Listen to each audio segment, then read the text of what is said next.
Assalamualaikum warahmatullahi wabarakatuh. Perkenalkan, nama saya Nur Amalia Ramadhani dengan NIM F0912511094. Pada kesempatan kali ini, saya akan menjelaskan makalah penelitian saya yang berjudul Pandangan Generasi Muda Terhadap Bahasa Mandarin dalam Dunia Global. Langsung saja kita masuk ke latar belakang. Bahasa merupakan sarana utama dalam berkomunikasi dan membangun hubungan antar bangsa. Di era globalisasi, kemampuan berbahasa asing menjadi kebutuhan yang sangat penting, terutama dalam dunia pendidikan, bisnis, dan diplomasi internasional. Salah satu bahasa yang semakin diminati dan berpengaruh secara global adalah bahasa Mandarin. Di era globalisasi, kemampuan berbahasa asing bukan hanya kebutuhan akademik, tetapi juga keunggulan kompetitif di dunia kerja. Penguasaan bahasa Mandarin secara khusus semakin penting karena Tiongkok merupakan salah satu kekuatan ekonomi terbesar di dunia. Berdasarkan data Kementerian Pendidikan Tiongkok tahun 2023, lebih dari 30 juta orang di seluruh dunia mempelajari bahasa Mandarin. Dan di Indonesia, jumlah mahasiswa dan peserta kursus bahasa Mandarin meningkat setiap tahunnya. Kerjasama Indonesia dan Tiongkok di bidang ekonomi, di ekonomi perdagangan dan pendidikan membuat penguasaan bahasa Mandarin menjadi nilai tambah yang strategis.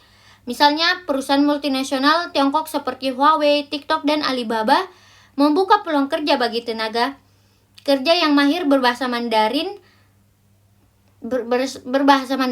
Selain itu, pertukaran pelajar dan program beasiswa di Universitas Tiongkok juga mendorong minat generasi muda Indonesia untuk belajar bahasa ini. Dengan demikian, tujuan penelitian ini tidak hanya untuk mengetahui pandangan generasi muda terhadap bahasa Mandarin, tetapi juga untuk menekankan kebutuhan strategis dan relevansi global yang memengaruhi motivasi belajar mereka. Selanjutnya kita masuk ke rumusan masalah. Berdasarkan latar belakang tersebut, ada dua rumusan masalah. Yang pertama, bagaimana pandangan generasi muda terhadap pentingnya bahasa Mandarin di dunia global, dan faktor-faktor apa saja yang memengaruhi pandangan generasi muda terhadap pembelajaran bahasa Mandarin.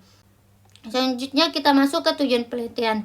Tujuan penelitian ini adalah untuk mengetahui pandangan generasi muda terhadap pentingnya bahasa Mandarin, serta menganalisis faktor-faktor yang memengaruhi minat mereka dalam mempelajari bahasa tersebut. Selanjutnya kita masuk ke kajian pustaka. Yang pertama, menurut Ju tahun 2022, sikap positif mahasiswa terhadap pembelajaran bahasa Mandarin sangat berpengaruh terhadap motivasi dan hasil belajar. Sikap positif ini mencakup rasa tertarik dan antusias dalam mempelajari bahasa, keyakinan bahwa kemampuan berbahasa Mandarin bermanfaat untuk pengembangan diri dan karir, serta ketersediaan untuk aktif berpartisipasi dalam proses pembelajaran. Selanjutnya, menurut Dos Santos tahun 2004, motivasi untuk belajar bahasa Mandarin seringkali berasal dari faktor ekonomi dan karir. Banyak mahasiswa yang terdorong untuk mempelajari bahasa ini karena adanya peluang kerja yang lebih besar, baik di perusahaan-perusahaan Tiongkok maupun di perusahaan internasional yang menjalin hubungan dengan negara tersebut.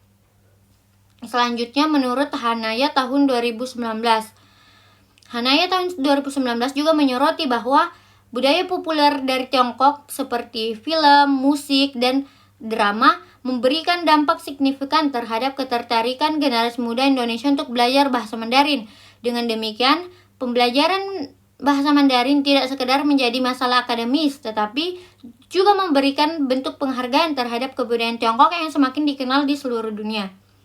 Selanjutnya, menurut Christian tahun 2019. Christian tahun 2019 menambahkan bahwa kemampuan berbahasa Mandarin kini menjadi keterampilan penting yang dibutuhkan oleh lulusan perguruan tinggi. Bahasa Mandarin yang dianggap sebagai bahasa ekonomi dunia yang dapat meningkatkan peluang karir internasional, sehingga penguasaan bahasa ini menjadi nilai tambah bagi mahasiswa. Selanjutnya kita masuk ke metode penelitian. Penelitian ini menggunakan metode kajian pustaka atau library research. Data diperoleh dari berbagai sumber akademik seperti jurnal nasional dan internasional, artikel ilmiah, dan publikasi terkait pengajaran bahasa Mandarin. Pendekatan ini digunakan untuk memahami fenomena pandangan generasi muda terhadap bahasa Mandarin melalui hasil penelitian yang telah dilakukan sebelumnya. Data dianalisis dengan cara deskriptif dengan mengumpulkan hasil penelitian dari beberapa sumber yang berkaitan. Selanjutnya, kita masuk ke pandangan generasi muda. Bahasa Mandarin sekarang menjadi salah satu bahasa yang sangat penting di kancah internasional. Banyak anak muda di Indonesia menunjukkan minat yang besar untuk belajar bahasa ini, baik melalui pendidikan di universitas maupun melalui kursus di luar sekolah. Selanjutnya ada faktor pendorong dan penghambat. Alasan utama anak muda belajar bahasa Mandarin adalah untuk alasan ekonomi, pekerjaan, dan ketertarikan terhadap budaya Tiongkok.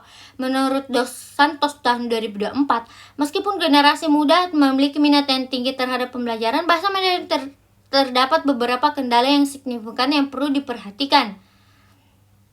Kendala tersebut berupa kompleksitas karakter Mandarin. Sistem penulisan karakter Mandarin cukup kompleks, banyak karakter yang mirip satu sama lain, sehingga membutuhkan hafalan intensif dan latihan berulang. Kesulitan ini terkadang membuat mahasiswa merasa frustasi, terutama jika tidak dibimbing dengan metode pengajaran yang tepat.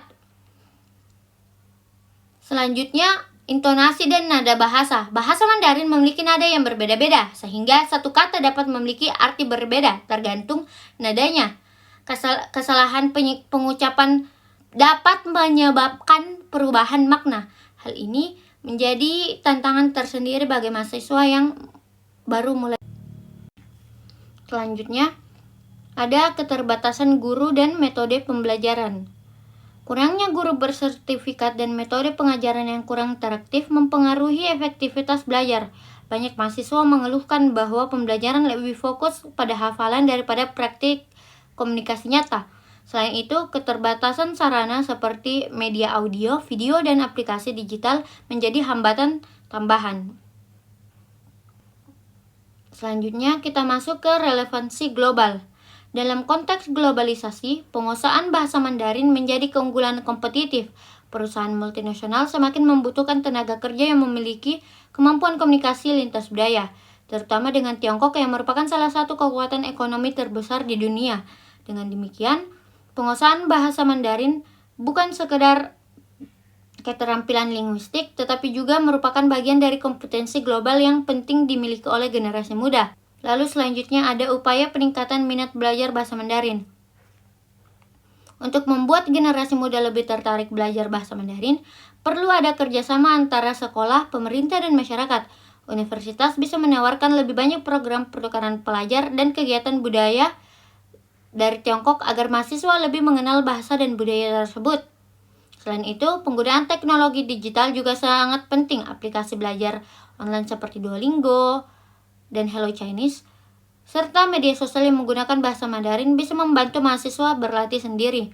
Pemerintah juga dapat mendorong kerjasama dengan universitas di Tiongkok untuk memberikan beasiswa dan menyelenggarakan lomba atau festival budaya Tiongkok supaya lebih banyak generasi muda yang berminat belajar bahasa ini. Dengan berbagai tindakan ini, belajar bahasa Mandarin bisa menjadi lebih menarik dan sesuai dengan kebutuhan zaman sekarang. Baik, kita masuk ke kesimpulan. Yang pertama, bahasa Mandarin memiliki peran penting dalam dunia global. Lalu yang kedua, generasi muda Indonesia memandang bahasa Mandarin sebagai modal penting untuk menghadapi tantangan globalisasi. Lalu yang ketiga, motivasi belajar bahasa Mandarin dipengaruhi oleh faktor ekonomi, prospek karir, dan ketertarikan terhadap budaya Tiongkok. Lalu yang terakhir ada saran. Yang pertama, lembaga pendidikan perlu memperkuat program pembelajaran bahasa Mandarin di berbagai jenjang. Lalu yang kedua, pemerintah dan perguruan tinggi diharapkan menyediakan tenaga pengajar yang kompeten dan fasilitas belajar yang memadai. Lalu yang ketiga, mahasiswa disarankan untuk terus meningkatkan kemampuan bahasa Mandarin melalui praktik komunikasi dan keterlibatan dalam kegiatan budaya Tiongkok agar lebih siap bersaing secara global. Baik, itu saja dari saya. Terima kasih. Assalamualaikum warahmatullahi wabarakatuh.